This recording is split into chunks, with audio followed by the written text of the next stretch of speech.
Good evening, everyone. Sam Sim and the spot. Um, I know one of the first videos I've done on this channel was called "Black Men Need Better Hobbies," and periodically throughout my videos, I'll make these statements, just basically stating that children need hobbies growing up because these hobbies can potentially deter them from the penal system, right? Um, and I'm a firm believer of that. Actually, I was just watching a video by a young lady by the name of Jazz. Shout out to Jazz Coast to Coast, and she did a video, basically stating that having hobbies can relieve stress, which is very very true. I never make that particular statement about having hobbies can relieve stress, but I always keep it in the back of my head that having hobbies just definitely keep you young, which is basically the same thing. But very very great video. People who are watching this, you can go and check out her video as well. I'll post a link at the bottom in the description. But I get a lot of friends who say, "Well, you were lucky to have these hobbies. I mean, look where you're from. Your grandfather taught music, and your grandmother was a poet. She's won awards for this stuff. I mean, no wonder like you are the way you are." But it's not only that. I mean, I had people to push me, but they pushed me just a little bit. They didn't push me too hard. You know, they pushed me to at least get an introduction of what it was all about. I mean, even with the music, um, I wanted to play the trumpet, right? When I was in third grade, I wanted to play the trumpet like the rest of my friends. My mom made me play the clarinet first. She made me master the clarinet, and I didn't get the chance to play trumpet until I was in seventh grade. Like she didn't buy me the trumpet until I was in seventh grade. I mean, my grandfather, he was a multi instrument. He played multi instruments, and he's a multi instrumentalist at the time. Um, Same thing with a lot of my artwork. I've been drawing since I was like, you know, in kindergarten, and I used to draw cartoon characters. And as I got older, I started learning more about animals, and the animals in my city, in my area, I turned those into cartoon characters, and still today I have those cartoon characters. But I've expanded my artwork into realistic artwork, and turned that into paintings. I've done oil paintings and airbrushing and stuff like that. But I've always lined my passions up where I've always done the best that I could do, and I've always been competitive with a lot of these things. Where I'm from, at one point, they say a village raises a takes a village to raise a child, but where I'm from, the generation before me, you either had to dance or you had to play a musical instrument. I mean, it kind of died down with the deterioration of the black community, but just a lot of the guys now, it's like how Jazz said in her video. Some of the people in the neighborhood, like they looked at these things as being lame.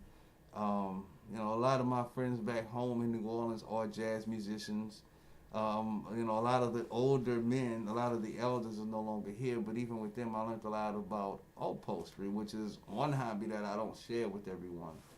And one of them is this antique that I got from my great great uncle that I've been working on for a while. I've been redoing this piece that he got from Korea, and if you look very closely, I don't know if you guys can see that, but this is some Korean woodwork right here. And I had to piece it all together, and it has to be reframed, right? Oh, brother. Let's see what this is.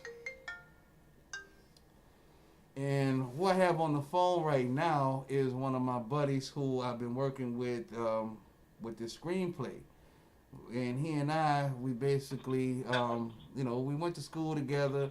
We met under weird circumstances, and we also did a weird job together. And based off that job, we decided to write a comedy. This is not the only movie that we have done, but we've done several. We've wrote several movies and came up with ideas for them. Hold up, man. I'm doing this video real quick. I was doing this video in regards to hobbies, and I don't want to make it too long. All right. Um. Oh, but yeah. Okay. I'm gonna log you in real quick. You know what I'm saying? It's not gonna be long, man. I promise. We'll get down to it. Okay. So all right. So that piece, and I don't know if you guys can see this. I'll show you a little detail, but I mean that's wood right there.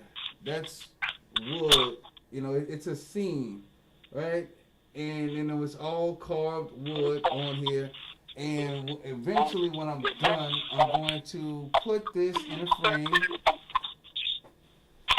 which the frame is antique as well. I'm gonna repaint it all and redo that, right? Okay. And it keeps me peaceful. It keeps me at peace. I have grandfathers, well, not grandfa, I have uncles back home who've taught me how to, renovate houses and rebuild houses. In fact, the guy who I have in the conference right now, we learned roofing, together. I'm a big fan. I won't share all of my hobbies because me and my buddy, we have to get back to, our thing. But one of the hobbies that I do, I love my reptiles. So I have a lot of reptiles here, and a couple of them I'm going to share with you guys, which are these bad boys right here. These is my smallest two, okay? And come on, guys, say hello to the camera. I got Kasha right here, all right, and I got Ink right here as well. Boa constrictors. We got the salmon motley. Come on, girl. One of you, come on.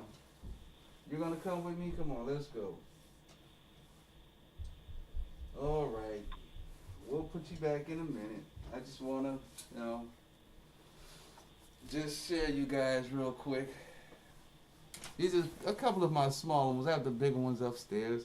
But, a lot of brothers and sisters, a lot of guys that I know, they're petrified by these animals. They're afraid. But, once you learn about these animals, you tend to realize that they're more afraid of you than they are, well, than you could ever be of them.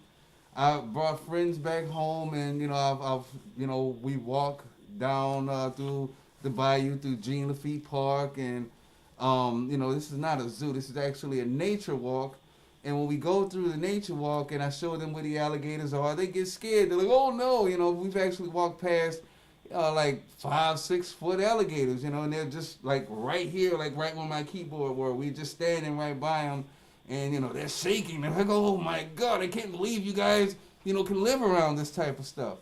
But alligators, even these reptiles, these snakes, they get a bad reputation. And learning about them, it can help preserve them. I have a buddy back home. He has a preservation for alligator snapping turtles because when I was small, I used to like to catch those alligator snapping turtles and keep them as pets. Big turtle fan.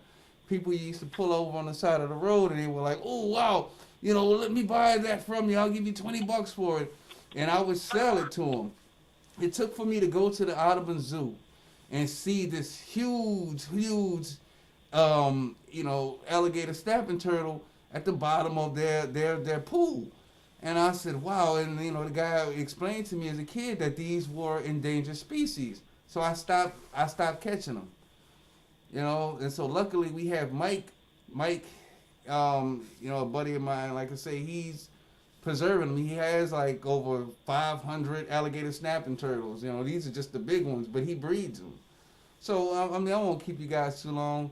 This will probably just be my, we all need hobbies part 2 or something like that.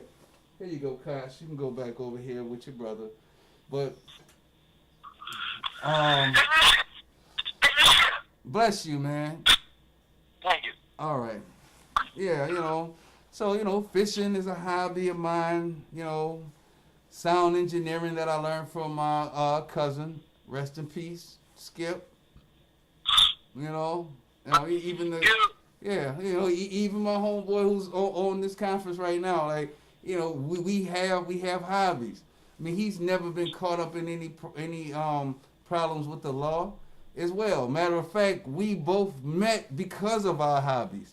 We both met because, when I got on the school bus with him, he pulls out his notepad, and I look at his notepad. I'm like, "What? You right? Okay, man, you right?" And he's like, "Yeah, right." So then I pull out mine, and we're just going over each other's lyrics. And this is none of that bubblegum stuff that's out right now. I'm talking about real intricate lyrics. And we've been cool ever since. Like, what, this happened back in what, 97, 98, something like that, right? Am I right? Yeah. Yeah, I mean, we've been cool ever since, based on lyricism. And still Uh-huh. today, like it's all about like writing and the creativity expressed through words. Even with these movies that we're writing, it's all about the creativity, man. So I encourage a lot of people to definitely have hobbies and have things that they're passionate about. Definitely be creative. And once again, shout out to Jazz. Very, very dope video. You know what I'm saying? So and I guess that's about it. Anything you want to add to that, B? Nah, just want to encourage people to, follow what's in their heart. And, even right now, I'm in a situation where I'm dealing with a lot of negative circumstances. People need to know that the blessing is in them circumstances. So when it gets hard, don't give up, because the things that's coming against you are actually the things that will propel you forward if you know how to deal with it and, be strong regardless of what life throws at you. Definitely, man. Definitely, man. Nice words being spoken. All right. Well, we're gonna go ahead and check Yeah. out of here, man. And I'll just conversate with him because I missed his phone call earlier. This is Sam Sim. Peace.